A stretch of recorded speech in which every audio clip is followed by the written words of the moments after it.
to Let's Talk Tuesday. This is the podcast where we have real conversations about learning, leadership, and what it truly takes to help people and organizations grow. Each week, we bring together different perspectives, experiences, and voices to explore what learning development really means, why it matters, and how we can do it better. Today, we have a very special guest, Gus Prestera from Glensville, Pennsylvania. He has over 25 years of experience in skill development, leadership solutions, and people analytics. Welcome, Gus. Thank you, Amanda. Glad to be here. I'm so excited you're here. I'm excited to dive in today and let's talk. So, Yeah. tell us a little bit about your background and what your focus is today. My focus is on skill development and people analytics and leadership solutions. Those are the kind of three main areas that I work in. Um, for over 25 years, I've been developing talent in some way, shape, or form. Sometimes leaders, managers, other times frontline employees, different functional areas, HR, engineering, manufacturing, sales, also sorts of different folks in different roles. But the underlying processes that we use, really have to do with helping pave the way for great learning experiences and measuring results and yeah, making sure that you facilitate that process along the way to make sure that folks are not just having a great time, but also really learning something useful and then actually putting it to use in the workplace. Yeah, absolutely. I mean, people are people are people. You just insert what the actual skill or behavior or whatever the challenge is, and Yeah, then you fine tune it. But, overall, you find that, especially when I've worked with people from all over the world, like you have, there's some trends, right? There's some ways that absolutely. people learn better where you can set them up for success and create those learning experiences that last and make it sticky. So, one of the favorite things I talk about is that even in our industry and with how eclectic it is, everyone has slightly different definition of how they decide what learning and development is. Yeah. So, in your terms, how do you define learning and development? What does it mean to you? Well, I'll tell you. And bear with me. I love to hike. It's my passion. I love hiking mountain trails, and when I do, I use a hiking stick usually, and sometimes hiking poles. And what that hiking stick does is it gives me leverage that I can use to push my way up a hill. And when I'm coming downhill, coming real fast, and I'm a big guy, so gravity really does its work on me.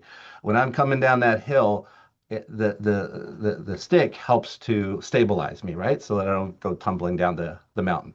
And so for me, the learning and development throughout my life has been that walking stick. It's what I use to help me overcome challenges, to get to where I'm trying to get to. Oftentimes, it's an uphill climb where I'm fighting a lot of resistance. A lot of, when I was younger, people told me I was too young. Um, to be doing to have the responsibilities that I had.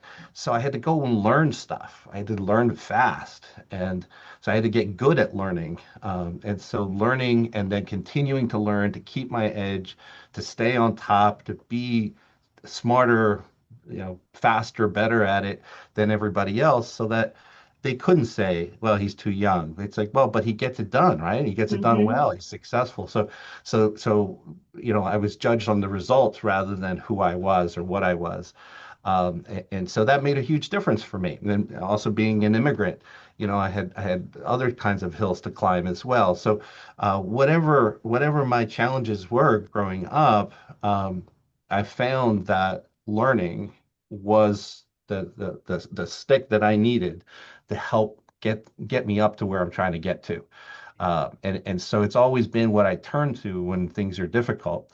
And it's also what I turn to when things are easy, right? So when things are going well and I'm coming down the hill, everything feels like it's going swimmingly, right? Everything seems to be falling in place. And I think I'm really smart. I think I really know what I'm doing. I challenge myself with more learning and development to push myself out of my comfort zone, get myself from out of the ruts, right? When you're going down the hill, if you get too confident, and you go too fast and you lose control, you can get really hurt, you can get hurt. And it's more dangerous actually coming downhill than going uphill when you're doing mountain trails. So that's the time you have to be most diligent, is when things are easy. And I find that learning and development, by making that a lifelong habit of mine, that has helped me both in the uphills and the downhills. And so for me, it's an essential life skill, learning and development. It's something that, but I feel it's something that very people tend to sort of shrug off after they finish school and they get their job and they're doing well and everything's cruising along and they're going downhill. They don't need it, right? They don't need learning and development. They put it aside until something, something major comes along and pushes them. And so that's something that I try to help people with, is to challenge them, even when things are going fine, to find a new gear, right, Yeah, and get out of their absolutely. ruts. I love that analogy of the stick because and I love what you said about the skill because learning in of itself is a skill, learning how to Yeah. learn.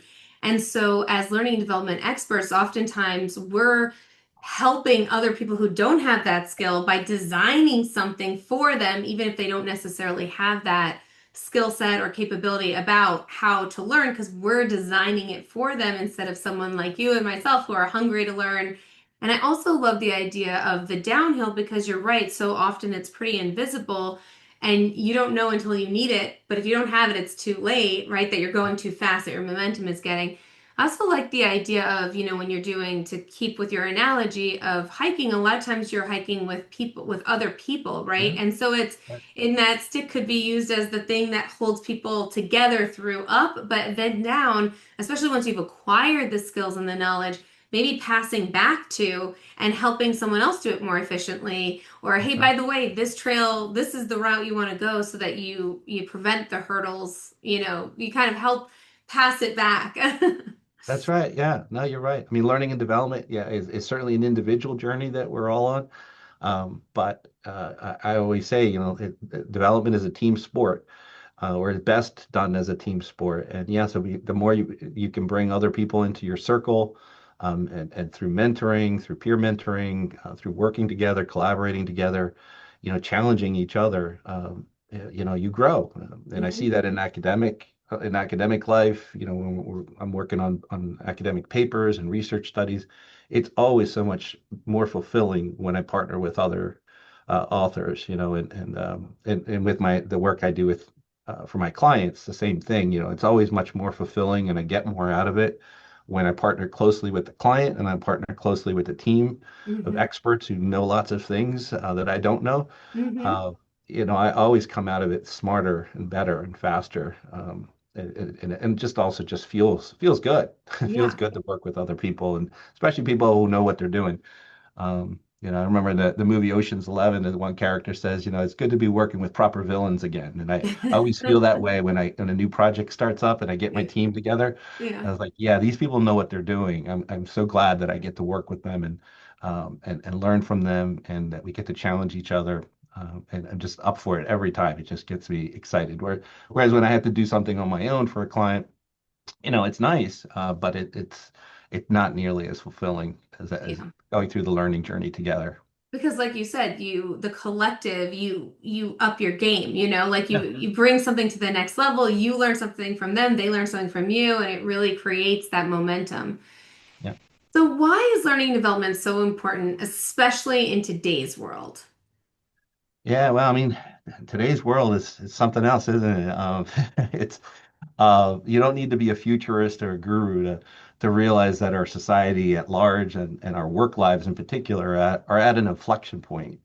Future generations are going to look back on this period of time, and they will talk about it in the same terms that we talk about the Industrial Revolution, Hmm. right? As being that dramatic a thing. The introduction of personal computing in the 1980s, maybe could come close, but it probably not. Probably this is going to be the biggest thing since the Industrial Revolution, I think, before we're done. And oh my gosh, that brings about so much change. And if you read stories from the Industrial Revolution, people went from farming, with ox and horses and things to now suddenly mechanical, tractors and combines and all kinds of equipment that was changed, even on the farms.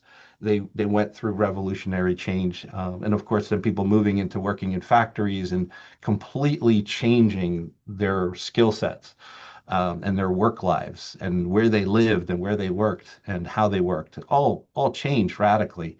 And that's kind of what we're up for, whether we like it or not, whether we want it or not. That's the kind of change that's coming our way. And of course, if they had had the opportunity, folks back in 1890, to go on the internet and learn about the skills that they would need to have to be successful, some of them may have done it and maybe would have helped them out. We have that opportunity. There's so much available to us to go out and learn about AI agents, the future of work, right? And we can develop all sorts of different skills online and through our project work and back in school. Never have there been so many ways for us and so many resources for us to use to learn. But we have to take advantage of them because, if we don't up our game, uh, our lives are going to change, whether they're good for the better or for the worse.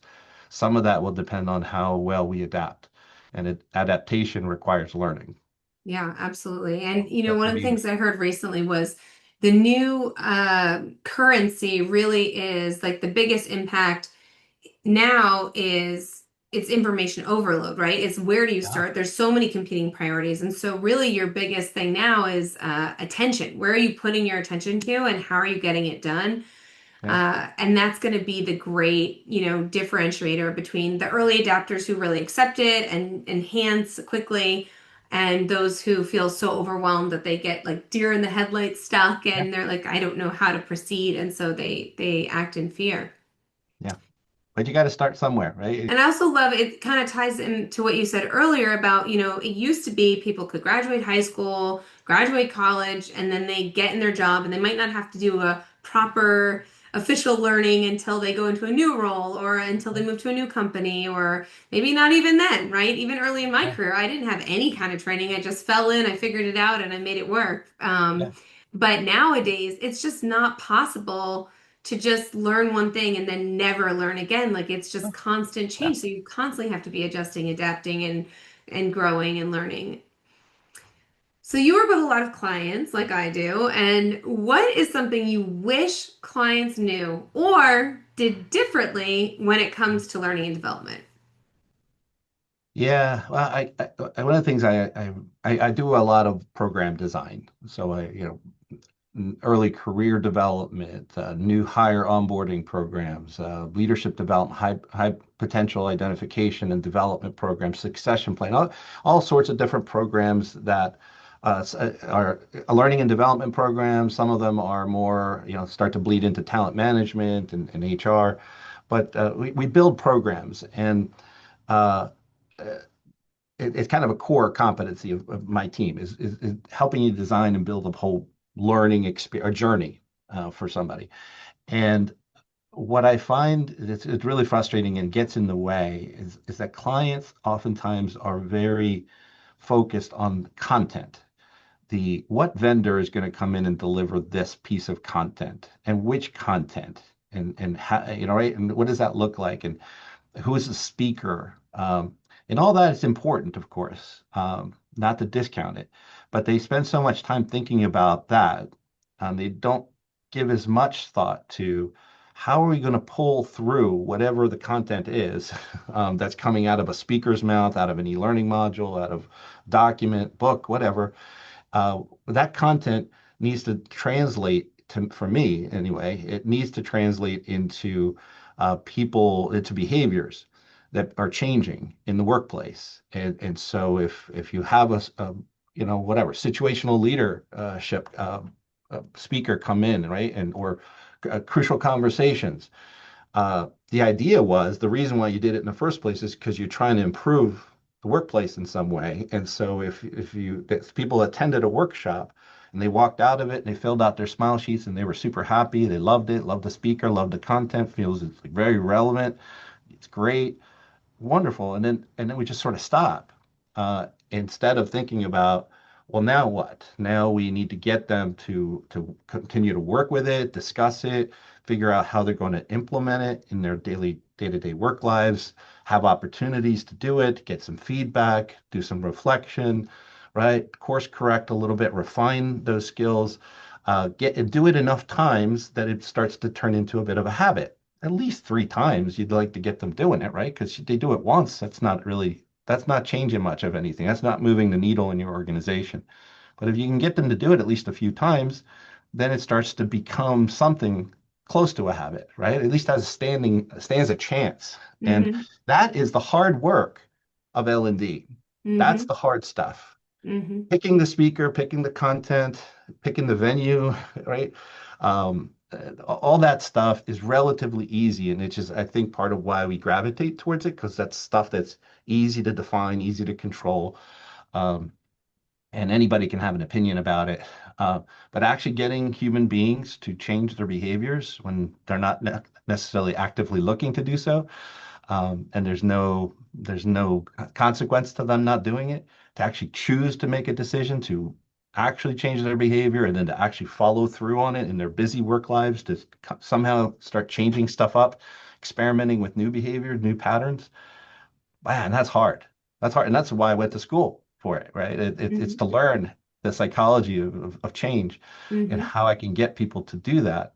Uh, and that's what I really want to be talking with clients about, and Mm-hmm. not, should we have this speaker or that speaker, this vendor or that vendor, Mm-hmm. right? And build a curriculum that is just a bunch of guest speakers or a bunch of vendors coming in to deliver different bits and pieces of it. Or Um, individual I, events, right? It's not individual, training is right? not an event. It's It's something not an that has event. to be embedded.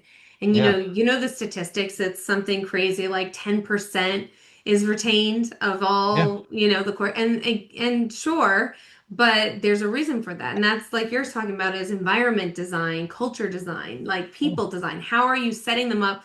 How are you setting up the processes and systems to ensure that it's not only this is what needs to happen, the behavior change, but that it continues to happen and then it's Yeah. easy, right? You have to Yeah. remove the friction to creating the habit. Yeah. Yeah, exactly. So like I said, that's the hard stuff. And I feel like too often people in the L&D field gravitate towards the easy stuff and don't give enough time and attention to the hard stuff. And it's not because they're lazy. Some of it maybe because they don't know any better. Maybe some of it is just how busy things are. Some of it is their Volume, bosses aren't yeah. really demanding it. Some of it is fuzzy goals, right? It's like, Mm-hmm. why are we really doing this? Is this because we're actually trying to drive some improvement in the organization to make it more effective? Or is it for palliative reasons? Are we trying to make people feel good? Mm-hmm. They like their job, they like the company, Mm-hmm. they want to stay here. And so we give them learning and development opportunities because it feels good to them. And that, as a business owner and having come out of kind of the operational world of restaurants and food service, and thinking about bottom line all the time. Mm-hmm. uh, that that grinds in my ears to hear people say, yeah, that we do this because we want to be employer of choice. We want people to like it here. Right. And yes, they can like it here. The fact that you're giving them any development at all is a reason for them to like it here. Right. How about we take the additional step of making it something impactful Yeah. that actually makes your organization better? Yeah. Then And they'll the like it and the organization will be more effective. That you can have both. Yeah, absolutely. And that's the thing I was going to say is, when if a company's just doing it out of the goodness of their heart because they want people to like them and we can say, oh, we've got all these different Mhm. things you can do. Well, then when that company goes into struggle or a hard time, that's the first thing that's going to be cut, right? Because it's seen Yeah. as a cost, it's seen as a benefit. But if it is truly a strategic business partner in the conversation of how are we driving business, how are we driving revenue, how are we making our people better so the company gets to the next level, then that's not a cost, that's an investment. And that's going to be looked at very differently if something falls on the company. than if it Yeah. was just oh, this is what we do to make people feel good. Yeah. And yeah, it's definitely a real thing. And we hear this from so many different types of learning development professionals, but that learning development needs a seat at the table. That a lot of times are, but let's be honest, a lot of times training departments are order takers. People say, I need this thing, go do Yeah. it. They do it, they come back, and guess what? It doesn't hit the mark because they didn't really do a root cause analysis. They didn't really figure out why are they doing it? What's the real driver behind it? And because that solution is going to look totally different, right? If you just want to make Yeah. people feel good, have office parties. Don't, it doesn't That's have to right. be under the guise of training. Not everybody likes training. So why are you gonna like, oh, we're doing this so you like it? And the person's like, I'd rather be working right now. So That's yeah, you have right. to make That's sure right. there's impact for both sides, both the individual and the organization. Yeah, and so some of it is that we have to earn a seat at the table by doing the tough things, the difficult things Mm-hmm. that actually demonstrate that we think like business people and we Mm-hmm. deliver results like business people. Right. Because the other people around the table, that's how they are, right? Mm-hmm. They're held accountable for business results. Mm-hmm. And that's what got them a seat at the table.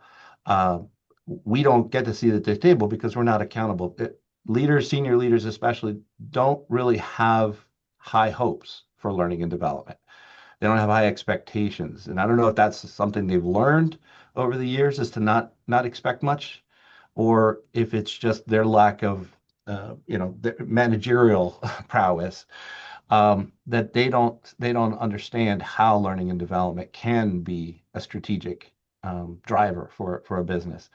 Um, but like I think about how I started in the field in the first place is I came into it from retail management. So I'm an ops person by training and personality. And so I started off when I came out of college in '92. The economy was horrible. Nobody was hiring. But I told myself, okay, after I started in the restaurant business when I was 8 years old, bussing tables, waiting tables, cashiering, doing all kinds of different things, cooking. I learned all the different jobs in a restaurant. Um, and I was like, okay, I just went to college. I'm not going back into the restaurant business, no matter what. And so I took a job working in the pet food business. Right? And so it moved from human food to pet food. So I was like, okay, that's a It's a compromise. I, change. I, It's a I can live change. with that. But I got to be a store manager pretty quickly, and I brought that sort of operational mindset to it. That discipline around operations, having procedures, having expectations of people. And I knew that there were certain business drivers that I was responsible for, that I needed to hire the right people. I need to onboard them effectively so they're clear on what's expected of them. No ambiguity. Mm-hmm. I need to make sure they're supervised, whether I'm there or assistant managers there or somebody else. They have to be supervised and given feedback on what they're doing well and what they're not doing well. And so those were critical. And of course, I have to order the right amount of merchandise or a number of other things that Mm-hmm. had to happen. But central to it was getting the right people and then managing the right people, developing and managing the right way. And with that philosophy, I was able to get my store to a point very quickly where we were leading the chain as a retail chain. We were leading the chain in profitability metrics, in customer service metrics. Like they'd have secret shoppers come in and check, do Mm-hmm. the whole thing, right? And we always scored at the top of the chain on both of those sets of metrics. Um, and then the third one, surprisingly, was inventory control. Like people were like, how could you be really good at customer service and you're also really good at selling high margin items, but you're also good at managing the back of the store, managing the inventory. And like to me, they're all the same thing, Right. right? It's all about we do exactly the same thing for all three. We hire the right people, train them effectively, and then we manage them, we coach them. And you're Uh, setting up the processes and systems that they yeah, live by. And if you live by that and you understand what is expected of you and you're just following the day-to-day process, then it's easy to reach, not easy, but it's simple, not easy, but simple to reach yeah, excellence when you set it up for success. yeah. But operational excellence is sort of dropped off as something that people in the management world talk about. Some still do, Hmm. manufacturing, places like that where Hmm. operation where they're trying to, eke out every little tiny bit of productivity out of the production line. But in office settings, productivity and operational excellence, the ability to execute Hmm. well, is not something that really gets talked about much. And I think in part because that's not a focus, then the training that would go with it to get people Right. to that point, Slides. to Yep. reach operational excellence, also doesn't get talked about. But anyway, they kind of feed each other, right? And again, Hmm. management looks at training and says, well, what do you guys know, really? You're going to put a bunch of modules together and throw them out there. Um, we don't drive the conversation, right? We don't Hmm. say to them, hey, our inventory turns are low, our, per whatever profitabilities are.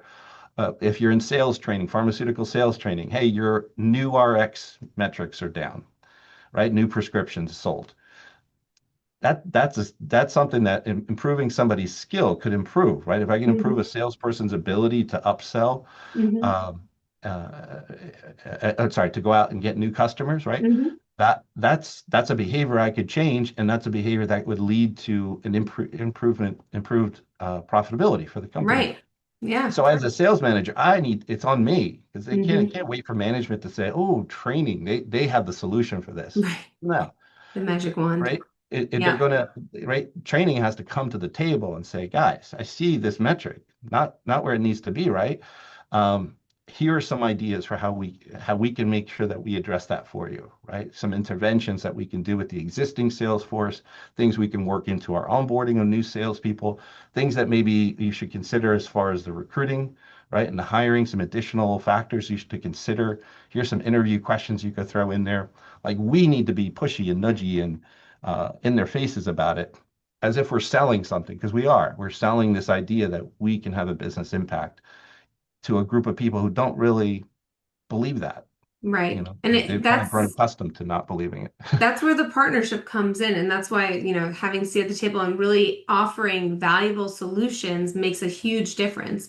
Yeah. Well, we have covered so much ground. I'm going to start to wrap up here. I'd love to leave the audience with one actionable tip or takeaway that they can apply right away. So, what is something that you would want to drive home for everyone and say, here's something you can do to maybe get to that operational excellence or something else? Yeah, yeah. Well, I mean, I think certainly the what we talked about in terms of the pull through, I think that's something that folks can begin to do immediately is to look at their current programs and say, do I really have a program here, a learning journey? Have I designed and created a learning journey, or have I just basically created a bunch of truck stops? Where people can consume some content and then move on in their journey? Or have I actually paved the way for them to take what they've learned, apply it, transfer it on the job, and do some critical evaluation of your programs, your various onboarding and development programs, to see if they're actually impactful. I think that's a good step one, like a little audit of your Hmm. programs, would be a great first step because you probably will discover that you probably don't. You probably have a bunch of programs that are just a collection of stops, and Yeah. not truly a learning journey. Um, I love that. the And I'll add to it reinforcements like you're talking about with the journey. If Yeah, you truly have a learning journey, then you have a plan for what happens after the training, not just yes, this training's available and that training's available. So, right, right. absolutely. Well, Gus, thank you so much. This has been so enlightening and fun conversation. I really appreciate you and thanks for being here today. Yeah, thanks for having me. Appreciate it. Thank you so much for your time. We've loved having you here. We've covered a lot of ground, but just wanted to thank you so much for being part of today's episode. And with that, we'll begin to wrap up. So I hope this discussion gave our audience a few new perspectives, sparked some ideas, and left you with at least one takeaway you can put into action immediately. If you've enjoyed this episode, be sure to subscribe and join us every Tuesday as we continue exploring learning, leadership, and what it takes to help people and organizations grow. And if today's conversation resonated with you, or if you'd like to join me for a future episode, I'd love to hear from you. Until next time, keep learning, keep growing, and let's talk again on Tuesday. Thanks, everyone.